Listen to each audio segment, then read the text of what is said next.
ओम नमो भगवते वासुदेवाय। हरे कृष्ण। सनातन धर्म में एकादशी व्रत को अत्यंत पवित्र और पुण्यदायी माना गया है। कहा जाता है कि जो भक्त श्रद्धा और नियम के साथ एकादशी का उपवास करते हैं और भगवान विष्णु का स्मरण करते हैं, उनके जीवन के अनेक पाप नष्ट हो जाते हैं और उन्हें सुख समृद्धि तथा अंत में मोक्ष मिल जाता है। लेकिन शास्त्रों में यह भी वर्णन है कि केवल एकादशी का व्रत रखना ही पूर्ण नहीं माना जाता। जिस तरह से एकादशी के दिन उसकी कथा सुनना और भगवान की महिमा का श्रवण करना आवश्यक होता है, उसी प्रकार द्वादशी के दिन व्रत का पारण करते समय पारण की कथा सुनना भी उतना ही महत्वपूर्ण होता है। कहते हैं कि अगर कोई भक्त एकादशी का व्रत तो पूरी श्रद्धा से कर ले, लेकिन द्वादशी के दिन पारण की विधि और उसकी कथा का श्रवण ना करे तो उसका व्रत अधूरा रह जाता है। जैसे दीपक में तेल हो लेकिन बाती न हो, वैसे ही कथा के बिना व्रत का फल भी पूर्ण रूप से प्राप्त नहीं हो पाता। तो आइए अब एकादशी व्रत पारणा की पावन कथा का पूर्ण श्रद्धा और विश्वास के साथ श्रवण करते हैं, जिससे भगवान विष्णु की कृपा से हमारे सभी पापों का नाश हो और जीवन में सुख शांति और मंगल का वास हो। एक बार अढ़ैया नाम के एक बहुत ही भोले भाले नवयुवक थे। अढ़ाई कहते हैं 2.5 किलो को, और उनका नाम अढ़ैया इसलिए पड़ा क्योंकि उनका आहार यानी भोजन कम से कम 2.5 किलो का होता था। माता पिता की मृत्यु के बाद अब उन्हें 2.5 किलो आटे की रोटी खिलाने वाला कोई बचा ही नहीं। अब जब भोजन की कमी पड़ने लगी तो वे एक आश्रम में गए और उन्होंने कहा कि हमें नौकरी पर रख लीजिए। साथ ही उन्होंने आश्रम वालों को बताया कि वो तो 2.5 किलो भोजन पाते हैं। आश्रम वालों ने कहा कि वहाँ तो भंडारा चलता है, तो 2.5 किलो भोजन की व्यवस्था तो हो ही जाएगी। अब उन्होंने अढ़ैया जी से पूछा कि आप क्या सेवा कर सकते हैं। तो अढ़ैया जी ने कहा, जो आप सेवा बताएंगे और सिखाएंगे मैं वो सब कर लूँगा। तो उन्हें गैया चराने की सेवा दे दी गई और उन्हें बताया गया कि वैष्णव सिद्धांत का पालन करते हुए आप जब गाय चराने जा रहे हों तब यहाँ से आटा और सब्जी साथ लेकर जाएं, जंगल में भोजन पकाएं, ठाकुर जी को भोग लगाकर फिर आप प्रसाद पाएं।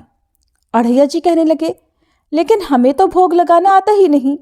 अब आश्रम से उन्हें आज्ञा मिली कि जैसे ही भोग तैयार हो जाए तो भगवान को बुला लीजिएगा, वो भोग लगा लेंगे, उसके बाद आप प्रसाद पा सकते हैं। अब अढ़ैया जी गाय लेकर चराने के लिए गए तो साथ में उन्होंने गोबर के उपले बीन लिए और 2.5 किलो आटे की बाटी बना ली और आलू का भरता भी बना लिया। फिर कहने लगे, गुरुदेव के ठाकुर आइए भोग लगाइए। जो श्री राम बड़े बड़े ऋषि मुनियों की साधना से भी नहीं आते थे, वो उस भोले भाले भक्त के पुकारने पर स्वयं आ गए। और अढ़ैया जी ने जब आंखें खोलकर देखा तो धनुष धारण किए हुए श्री राम सामने खड़े थे। अढ़ैया जी ने कहा, आप कौन हो? तब भगवान कहने लगे कि लोग हमें श्री राम कहते हैं। आपने ही तो कहा कि गुरुदेव के ठाकुर आइए, और हम तुम्हारे गुरुदेव के ठाकुर ही हैं, तो हम आ गए। तब श्री राम ने कहा कि आलू के भरते की तो बड़ी अच्छी खुशबू आ रही है, हम भी तुम्हारे साथ खाएंगे। अढ़ैया जी ने कहा, हमें तो लगा बस आपको भोग लगाना होता है, आप सच में खाते हैं क्या? तो श्री राम जी कहने लगे, हम सबका नहीं खाते, लेकिन आप जैसे भक्त जब पुकारते हैं तो हम उनका जरूर पाते हैं। अब अढ़ैया जी तो बिल्कुल भोले भाले थे, कुछ भी नहीं जानते थे। इससे पहले ठाकुर जी की सेवा उन्होंने कभी की नहीं, ना कभी भोग लगाया था। अब भगवान जो बड़े बड़े मुनियों के ध्यान में भी नहीं आते थे, वो उस भोले भाले भक्त के सिर्फ एक बार बुलाने पर आ गए। राम जी कहने लगे कि आप आंखें बंद करिए तो हम आपका भोग पाएंगे। अढ़ैया जी ने सोचा कि प्रभु बस 1 या 2 बाटी खाएंगे, चलो कोई बात नहीं, आज 2.5 किलो ना सही, थोड़ा कम ही सही, आज ऐसे ही गुजारा कर लेंगे। लेकिन प्रभु श्री राम ने तो सारी बाटी और सारा भरता खा लिया। अढ़ैया जी ने आंखें खोली, देखा तो ना तो भरता था ना बाटी थी, सब गायब। तो कहने लगे, प्रभु क्या आज आप हमें भूखा रखेंगे? तो भगवान श्री राम कहने लगे, जानते हो आपके गुरुदेव ने भोग लगाने के लिए क्यों कहा? क्योंकि आज एकादशी है, इसलिए उन्होंने आपको आटा दे दिया और कहा था कि आप खुद पका के भोग लगा लेना। अब वो आपको रोज आटा और सब्जी दे देंगे और आप पकाने के बाद हमें बुला लेना। तो अढ़ैया जी ने पूछा, आप रोज आएंगे? तो श्री राम जी ने बोला कि आप रोज बुलाएंगे तो हम रोज आ जाएंगे। अब अढ़ैया जी आश्रम पर जाकर अपने गुरुजी से बोले कि गुरुजी आज तो आपके ठाकुर जी आए थे और हमारी सारी बाटी खा गए। कल से हम 5 किलो आटा लेकर जाएंगे, 2.5 किलो आपके ठाकुर जी के लिए और 2.5 किलो हमारी खुद के लिए। सुनकर गुरुदेव जी को तो हंसी आ गई। सोचने लगे कि 2.5 किलो आटा भी इनके लिए कम पड़ने लगा। तो उन्होंने भंडारी से कहा कि पूछने की ज़रूरत नहीं है, ये जो भी मांगे इन्हें दे दीजिएगा। अगले दिन अढ़ैया जी फिर से गाय लेकर जंगल पहुंचे। गायों को चराने के लिए छोड़ने के बाद उन्होंने चूल्हा तैयार किया, बाटी और भरता बनाया। पत्तल में भोजन परोस के उन्होंने आंखें बंद की और बोले, गुरुदेव के ठाकुर जी पधारिए। आंखें खोलकर देखा तो आज तो श्री राम जी के साथ सीता जी भी आई थी। अढ़ैया जी ने पूछा, ये कौन है? तो श्री राम कहने लगे, ये तो हमारी अर्धांगिनी है। तो कल क्यों नहीं बताया था आपने कि आपकी अर्धांगिनी भी है? क्या ये भी भोजन करेंगी हमारे साथ? अढ़ैया जी ने पूछा। तो प्रभु श्री राम कहने लगे, ये भी हमारे जितना ही पाती है। तब अढ़ैया जी कहने लगे, भोग लगाइए गुरुदेव के ठाकुर। उनके ऐसा कहते ही माता सीता और प्रभु श्री राम जी सारी बाटी खा गए। अब अढ़ैया जी आश्रम में गए और गुरुदेव से कहने लगे कि गुरुदेव, कल से 7.5 किलो आटा लगेगा। आज तो आपके ठाकुर जी अपनी पत्नी को भी साथ लेकर आए थे। आश्रम में किसी को भी उनकी बातों पर विश्वास नहीं हो रहा था। उन्हें लगा कि शायद अढ़ैया जी गैयों को भी बाटी खिला देते होंगे। अब आज्ञा हुई कि उन्हें 7.5 किलो आटा दे दिया जाए। अगले दिन उन्हें बाटी बनाते बनाते दोपहर के 3 बज गए। पत्तल में परोसकर उन्होंने बोला, गुरुदेव के ठाकुर पधारो। इस बार श्री राम तो अपने साथ लखन जी और माता सीता जी दोनों को लेकर आ गए। अढ़ैया जी ने फिर पूछा, आज ये कौन आ गए आपके साथ? श्री राम जी बोले, इन्हें नहीं जानते, ये तो हमारे छोटे भाई हैं। तो अढ़ैया जी बोले, अगर आप पहले बता देते तो हम व्यवस्था करके आते। अब जितना भोजन मैंने बनाया है उतना तो हम सबके लिए कम पड़ जाएगा। तो श्री राम जी ने लक्ष्मण जी से कहा कि बहुत सरल भक्त है, तुम नाराज मत होना। जब वे तीनों चले गए भोजन पाकर, तो अढ़ैया जी ने पत्तलों में से जो जूठन बची थी वो खुद खा ली। आज उनको एक अद्भुत आनंद महसूस हुआ। अगले दिन वो फिर से आश्रम से 10 किलो आटा मांगने लगे। उन्होंने बताया कि गुरुदेव, आज तो आपके ठाकुर जी के साथ एक गोरे गोरे भाई भी आए थे। अब गुरुदेव जी सोच रहे थे कि भला इस भोले भाले भगत को श्री राम, सीता जी और लखन जी का अनुभव कैसे हो सकता है। अढ़ैया जी ने आज 10 किलो आटा लिया, जंगल गए, बाटी बनाई और फिर बोले, गुरुदेव के ठाकुर पधारो। आज तो उन्होंने देखा कि आज तो साथ में विशाल गदा लिए हनुमान जी भी आ गए। अब उन्होंने राम जी से पूछा, आज ये कौन है? तो श्री राम जी कहने लगे, ये तो हमारे प्रिय सेवक हैं हनुमान जी। तो अढ़ैया जी कहने लगे, प्रभु, अगर एक बार में ही बता देते कि आपके कुल में कितने लोग हैं तो हम उतने ही भोजन का इंतजाम करके आते।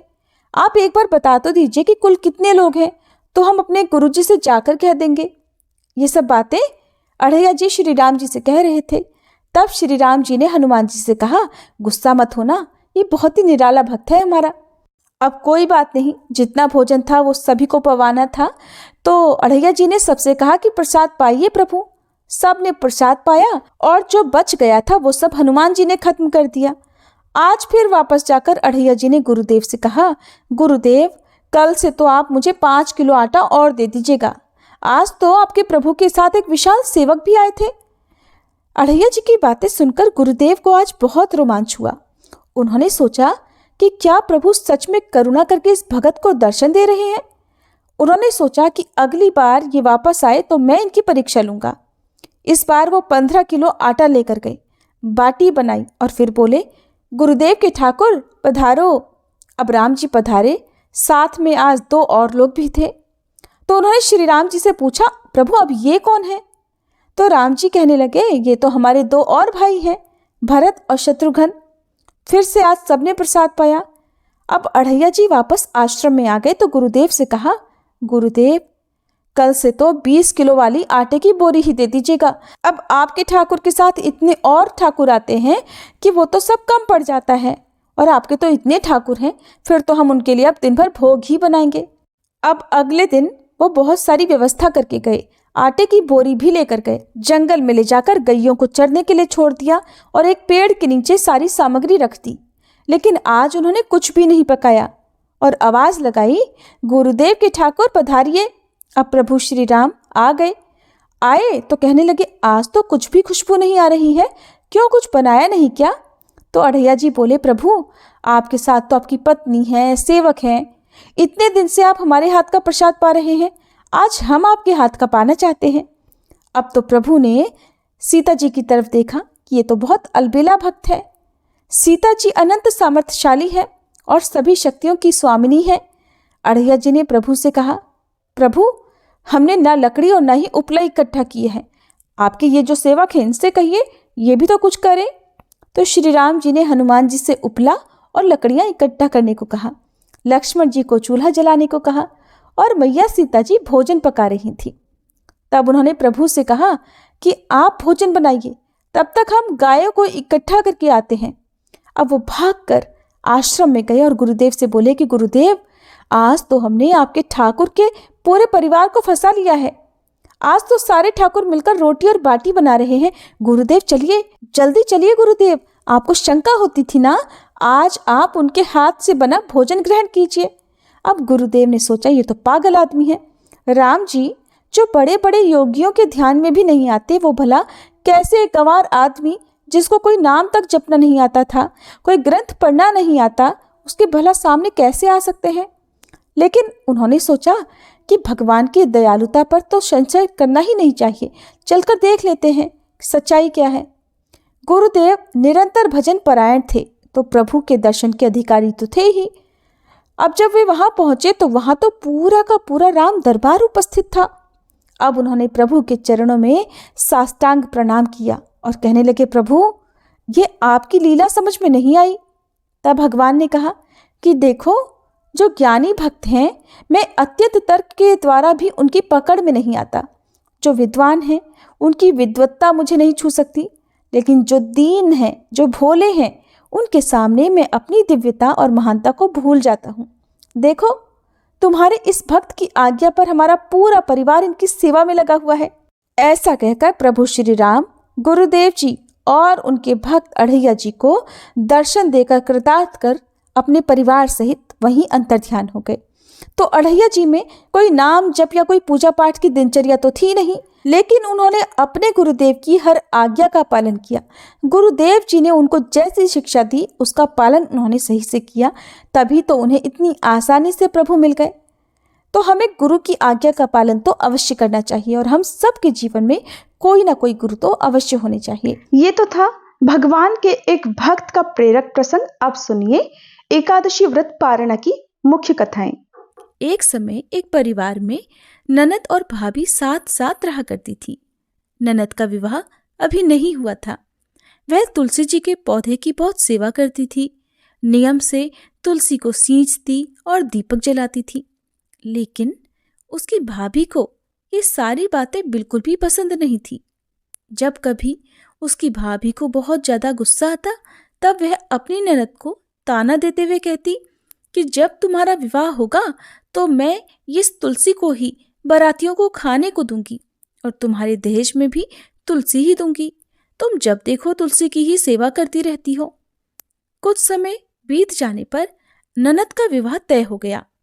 विवाह के दिन भाभी ने अपने कहे अनुसार बारातियों के सामने तुलसी का वह गमला फोड़ दिया जिसकी सेवा उसकी ननद किया करती थी, और तुलसी के पत्ते खाने के लिए कहा।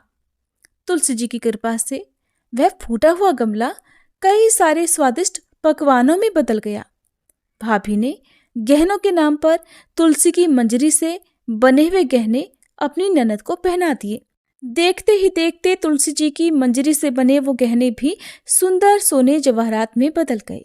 इतना ही नहीं, भाभी ने मारे क्रोध के वस्त्रों के स्थान पर तुलसी का जनेऊ रख दिया और वह भी रेशमी और सुंदर वस्त्रों में बदल गया। अब जब ननद अपनी ससुराल में पहुंची तो ससुराल में तो उसके दहेज की बहुत प्रशंसा हुई। ये बात भाभी के कानों तक भी पहुंची। उसे बहुत आश्चर्य हुआ। उसने सोचा कि उसने तो ननद के गहने, कपड़े और जनेऊ तक तुलसी जी के ही रखे थे, तुलसी की मंजरी रखी थी। ये सब जानकर भाभी को बहुत आश्चर्य हुआ। अब उसे तुलसी की पूजा का महत्व समझ में आ गया। उस भाभी की भी एक लड़की थी। वह तब अपनी बेटी से कहने लगी कि बेटी, तुम भी तुलसी की सेवा किया करो, तुम्हें भी तुम्हारी बुआ की तरह फल मिलेगा। वह जबरदस्ती अपनी बेटी से तुलसी की सेवा करने को कहा करती, लेकिन लड़की का मन तो तुलसी की सेवा में लगता ही नहीं था। धीरे धीरे समय बीता। भाभी की लड़की बड़ी हो गई। अब उसके विवाह का समय आ गया। तब भाभी सोचने लगी कि जैसा व्यवहार मैंने अपनी ननद के साथ किया था, वैसे ही अब मैं अपनी बेटी के साथ भी करूंगी, तो ये भी गहनों से लद जाएगी और बारातियों को भी खाने में तरह तरह के पकवान मिलेंगे और ससुराल में भी इसे बहुत मान सम्मान मिलेगा।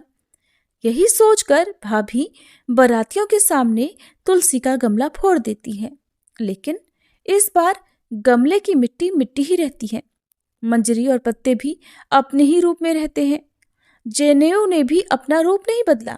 और जब भाभी ने सभी बारातियों को खाने में तुलसी के पत्ते दिए, तो ये देखकर सभी लोग और बाराती भी भाभी की बुराई करने लगे। भाभी ने लालच में आकर अपनी बेटी के दहेज में भी तुलसी के पत्ते और मंजरी आदि रख दिए थे। जब बेटी अपनी ससुराल पहुंची तो वहां पर भी उसकी बुराई ही हुई। भाभी गुस्से के मारे कभी भी अपनी ननद को नहीं बुलाती थी। एक दिन भाई ने सोचा कि मेरी पत्नी तो मेरी बहन को बुलाती नहीं है, क्यों ना मैं ही अपनी बहन से मिलकर आऊं। ये सोचकर उसने अपनी पत्नी से कहा और कुछ उपहार अपनी बहन के लिए ले जाने की बात कही। तो भाभी ने थैले में ज्वार भरकर कह दिया कि ये लो, और कुछ नहीं है, तुम यही लेकर जाओ। तब भाई बहुत दुखी मन से अपनी बहन के पास चल दिया। रास्ते में वह सोचता रहा कि कोई भाई भला अपनी बहन के घर ज्वार कैसे लेकर जा सकता है। यही सोचकर वह एक गौशाला के पास रुक गया और ज्वार का वह थैला उसने एक गाय के सामने पलट दिया। तभी एक ग्वाले ने ये सब देख लिया। तब ग्वाले ने आकर भाई से कहा कि अरे, आप गाय के सामने ये हीरे मोती और सोना क्यों डाल रहे हो? इसे तो घास डालनी होती है। तब भाई ने देखा तो वह हैरान रह गया।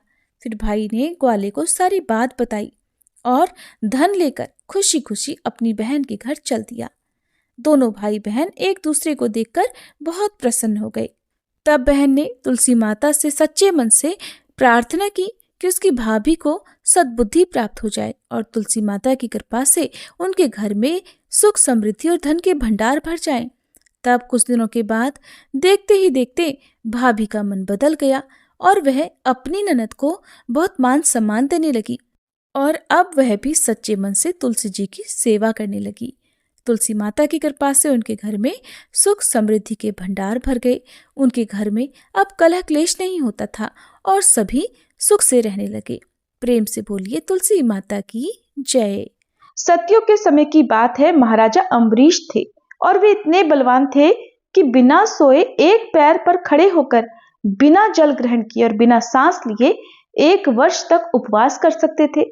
कलयुग में न तो हम बलवान हैं न ही उन्नत, लेकिन हाँ, हम सौभाग्यशाली हैं कि हमें इतनी कठोर तपस्या करने की आवश्यकता नहीं पड़ती। कलयुग में भगवान ने हमें बहुत ही कम भक्ति में लेकिन सच्ची भक्ति से ही प्रसन्न हो जाने का आशीर्वाद जो दे रखा है।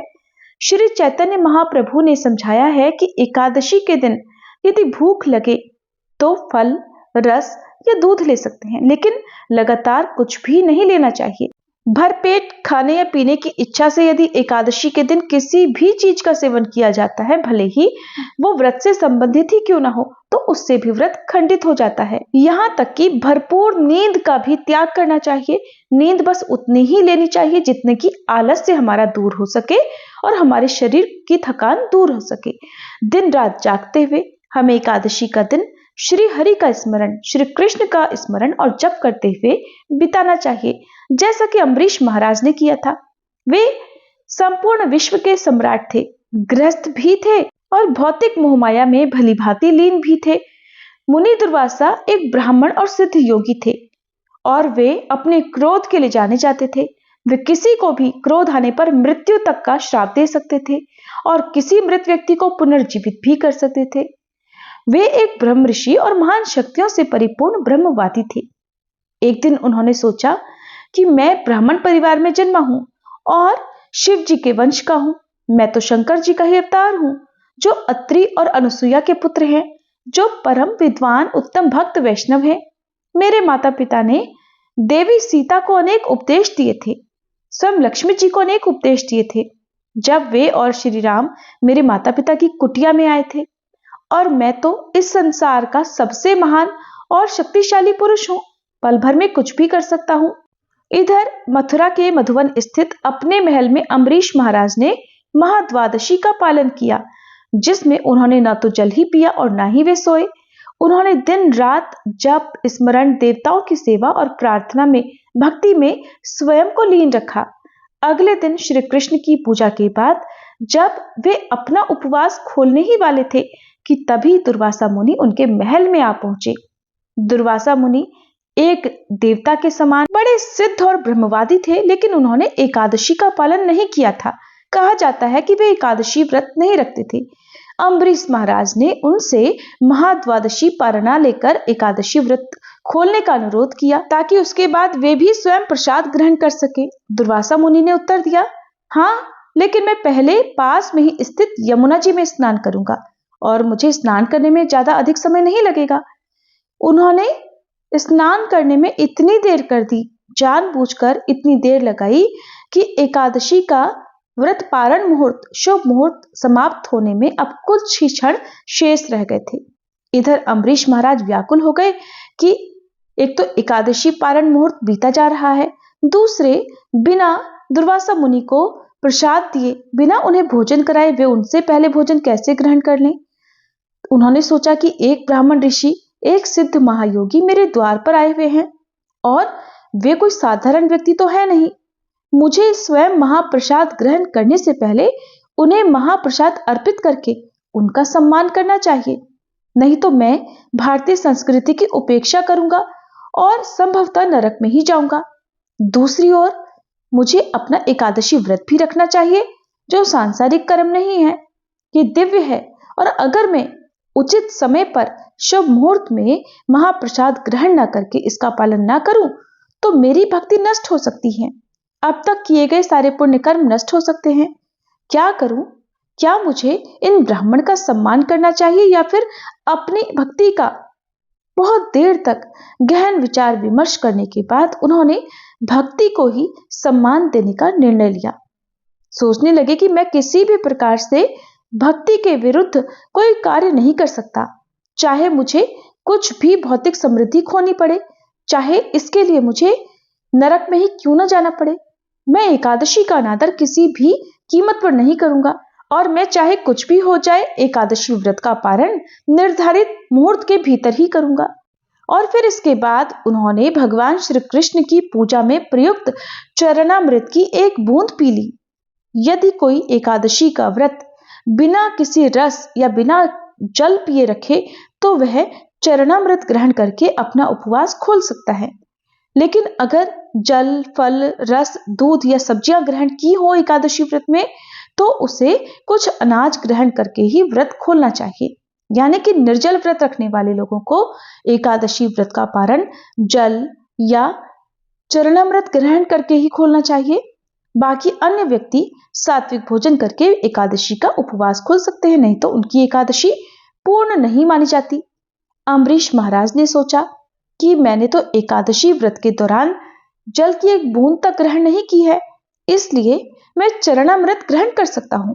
इस प्रकार मैंने कोई अनाज तो खाया नहीं है और मैं ब्राह्मण का आदर भी कर सकूंगा।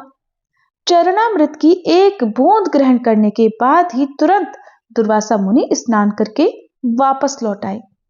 मैं तुम्हें जानता हूं, वे गरजते हुए अम्बरीश महाराज से बोले, तुम तो बस एक झूठे भक्त हो, मैं एक सिद्ध ब्राह्मण हूं।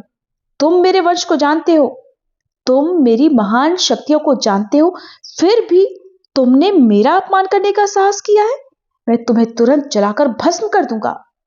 ऐसा कहकर उन्होंने अपने बालों की एक शिखा निकाली और उसे जमीन पर पटका और उसे जलती हुई अग्नि में बदलने का आदेश दिया। अब वह अग्नि राक्षस महाराज अम्बरीश की ओर दौड़ा और उन्हें जलाकर भस्म करने का प्रयास करने लगा। उसी समय सुदर्शन चक्र वहां प्रकट हुए। श्री कृष्ण ने अपने चक्र को वैष्णवों यानी उनकी शरण में आए हुए भक्तों की रक्षा करने का उपदेश जो दे रखा था। इसलिए सुदर्शन ने अग्नि राक्षस को ही जलाकर राख कर दिया और अब वह दुर्वासा ऋषि की ओर बढ़ने लगे, जो अपने पैरों को सिर पर रखकर भाग खड़े हुए। दुर्वासा ऋषि भागते हुए चिल्लाने लगे, बचाओ बचाओ, कोई मुझे बचाओ। उधर जब अग्नि राक्षस अम्बरीश महाराज के पास पहुंचा तो राजा ने मंत्रोच्चार किया और निर्भीक बने रहे। उन्होंने सोचा, मेरा जीवन तो और मेरी मृत्यु तो श्री कृष्ण पर ही निर्भर है। फिर उन्होंने पूरी तरह से केवल और केवल श्री कृष्ण पर ही विश्वास किया, उन्हीं का भरोसा किया और इधर सुदर्शन चक्र ने उनकी रक्षा कर ली। लेकिन दुर्वासा मुनि, जो एक शक्तिशाली ब्राह्मण और सिद्ध योगी थे, मृत्यु से भयभीत होकर भाग गए। उन्होंने पहले अपने पिता भगवान शिव की शरण लेने का प्रयास किया, लेकिन उन्हें अपने पास आते देखकर भगवान शिव ने दूर से ही उन्हें रोका। यहां मत आओ, यहां से चले जाओ। मैं जानता हूं कि तुम क्यों भाग रहे हो। तुम इस विकट परिस्थिति में इसलिए पड़े हो क्योंकि तुमने एक वैष्णव का अपमान किया है, और मैं जानता हूं कि वैष्णव कितने प्रभावशाली होते हैं और मैं उन्हें नाराज करने से बिल्कुल डरता हूं। अगर मैंने तुम्हें शरण दी तो यह सुदर्शन मुझ पर भी आक्रमण करेगा। महादेव के पास से निराश होकर अब दुर्वासा मुनि ब्रह्मा जी के पास गए, जिन्होंने भी उनकी सहायता करने से इनकार कर दिया। इसके बाद वे भगवान विष्णु के पास गए और हाथ जोड़कर प्रार्थना करने लगे, हे श्री हरि, हे भगवान विष्णु, मुझे अपने शस्त्र से बचाइए, मैं आपकी शरण में हूं। भगवान विष्णु ने कहा, मैं तो तुम्हारी रक्षा करने में असमर्थ हूं, क्योंकि मैं स्वतंत्र नहीं हूं, मैं तो अपने भक्तों से बंधा हुआ हूं। उन्होंने अपना हृदय मुझे समर्पित जो कर दिया है, इसीलिए मैंने अपना हृदय उन्हें समर्पित कर रखा है। मैं किसी भी प्रकार से अपने भक्तों से स्वतंत्र नहीं हूं, मैं पूरी तरह से अपने भक्तों के वश में हूं, क्योंकि मेरे भक्त भौतिक इच्छाओं से पूरी तरह मुक्त हैं। इसीलिए मैं उनके हृदय के भीतर ही निवास करता हूं। अगर किसी के पैर में कांटा चुभ जाए तो कांटा तो उसके पैर से ही निकालना होगा, उसके सिर से तो कांटा निकाला नहीं जा सकता। इसीलिए भगवान विष्णु ने कहा कि वैष्णव मेरे लिए सर्वोपरि हैं, उनकी रक्षा करना मेरा परम कर्तव्य है। और अगर तुम उद्धार पाना ही चाहते हो तो तुम्हें तुरंत अम्बरीश महाराज के पास ही जाना चाहिए। उन्हें साधारण ग्रस्त या साधारण क्षत्रिय राजा समझने की भूल बिल्कुल मत करना। ये मत सोचना कि अरे वो तो कुछ भी नहीं है, वो मेरे हृदय हैं, तुम जाकर उन्हें प्रणाम करो। सांसारिक लोग अक्सर सोचते हैं कि मैं तो कितना ज्ञानी, धनी और शक्तिशाली हूं। अरे ये पाखंडी वैष्णव तो निकम्मे हैं, केवल हरे कृष्ण का जाप करते हैं, कोई सार्थक कार्य तो करते नहीं। ऐसा कभी मत करना, बल्कि सच्चे और निष्ठावान वैष्णव बनो, तभी श्री कृष्ण आपकी रक्षा करेंगे और अपना आशीर्वाद आपको प्रदान करेंगे। भगवान के आदेश पर इधर दुर्वासा मुनि तुरंत महाराज अम्बरीश के पास उनके महल में लौट आए। आकर उन्होंने तुरंत महाराज से विनती की कि कृपया मुझे सुदर्शन चक्र से बचाइए, मैं इसकी गर्मी से जल रहा हूं। तब महाराज अम्बरीश ने प्रार्थना की, हे प्रभु, यदि मैंने कभी श्री कृष्ण की भक्ति सेवा की है, सच्चे मन से उनकी सेवा पूजा की है, तो कृपया इन ब्राह्मण की रक्षा कीजिए। महाराज अम्बरीश के श्री कृष्ण से ऐसी प्रार्थना करते ही, ये शब्द कहते ही सुदर्शन चक्र एकदम ठंडे हो गए और वह भगवान विष्णु में समा गए। 1 वर्ष पहले जब दुर्वासा ऋषि भगवान के शस्त्र से अर्थात सुदर्शन चक्र से डरकर भागना शुरू हुए थे, तभी से अम्बरीश महाराज ने कुछ भी नहीं खाया था। वास्तव में वे उस समय अपना एकादशी व्रत पारण करने जा रहे थे, तभी ये घटना घटित हो गई और तब से दुर्वासा मुनि लगातार भाग रहे थे। वे वचन देने के बावजूद भी महल में नहीं आए थे, इसलिए तब से लेकर आज तक यानी 1 साल तक अम्बरीश महाराज ने कुछ भी नहीं खाया था। जब दुर्वासा मुनि महाराज के समक्ष आए तो राजा ने अत्यंत विनम्रता से उनसे क्षमा मांगी। महाराज हाथ जोड़कर कहने लगे, हे मुनिवर, मैं तो कुछ भी नहीं हूं, न ही मैं भक्त हूं, बल्कि मैंने तो अपना व्रत खोलकर आपका अनादर और अपमान किया है। दुर्वासा मुनि ये सुनकर महाराज अम्बरीश के चरण कमलों में गिर पड़े, जिससे महाराज ने उन्हें तुरंत उठाकर उनका आलिंगन कर लिया। अम्बरीश महाराज ने उनसे दया करने और महाप्रसाद ग्रहण करने का अनुरोध किया। तब दुर्वासा मुनि ने अपने नए एहसास को व्यक्त करते हुए कहा कि भक्त स्वयं श्री कृष्ण से भी अधिक शक्तिशाली हैं। श्री कृष्ण ने तो वास्तव में अपनी सारी शक्ति वैष्णवों को दे रखी है। और फिर दुर्वासा मुनि ने सहर्ष महाप्रसाद ग्रहण किया, जिसके बाद अम्बरीश महाराज ने भी पूरे 1 वर्ष बाद अपने पूरे परिवार के सहित प्रसाद ग्रहण किया। इसलिए विनम्र बने रहिए और श्री कृष्ण और एकादशी की भक्ति में दृढ़ विश्वास रखिए। हम एकादशी का पालन करने के लिए अपना मन, प्राण और आत्मा समर्पित कर सकते हैं। इसलिए एकादशी हमारी रक्षा करेंगी, क्योंकि वह प्रेम और भक्ति की भी जननी है। अब सुनिए तुलसी माता की आरती। तुलसी महारानी नमो नमो, हरि की पटरानी नमो नमो। धन तुलसी पूरण तप कीनो, धन तुलसी पूरण तप कीनो। शालिग्राम बनी पटरानी नमो नमो, तुलसी महारानी नमो नमो। जाके पत्र मंजरी कोमल, जाके पत्र मंजरी कोमल। श्रीपति कमल चरण लपटानी नमो नमो, तुलसी महारानी नमो नमो। धूप दीप नैवेद्य आरती, धूप दीप नैवेद्य आरती। पुष्पन की वर्षा वर्षानी नमो नमो, तुलसी महारानी नमो नमो। 56 भोग 3600 व्यंजन, 56 भोग 3600 व्यंजन। बिन तुलसी हरि एक न मानी नमो नमो, बिन तुलसी हरि एक न मानी नमो नमो। तुलसी महारानी नमो नमो। सभी सखी मैया तेरो यश गावे, सभी सखी मैया तेरो यश गावे। भक्ति दान दीजे महारानी नमो नमो, तुलसी महारानी नमो नमो। हरि की पटरानी नमो नमो, तुलसी महारानी नमो नमो। तुलसी मैया की जय।